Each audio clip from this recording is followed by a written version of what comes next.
महायुतीमध्ये विधान परिषदेच्या 14 जागांचा तिढा सुटलेला आहे। भाजपच्या वाट्याला 10 जागा येणार आहेत। महायुतीमध्ये अद्याप 3 जागांचा पेच कायम असल्याची माहिती मिळते आहे। पुणे, रायगड, छत्रपती संभाजीनगरच्या जागांचा महायुतीमध्ये पेच कायम असल्याचं कळत आहे।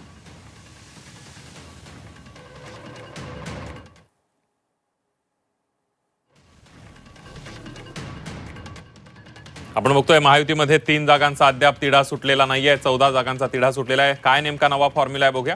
सोलापूर, अहिल्यानगर, जळगाव,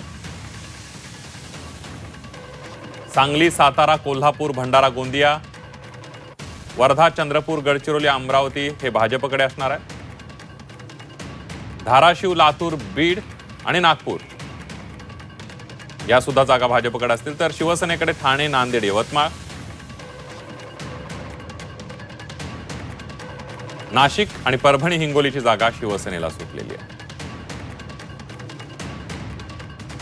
राष्ट्रवादी काँग्रेसला कोणकोणत्या जागा सुटलेल्या आहेत त्यावर एक नजर टाकूया।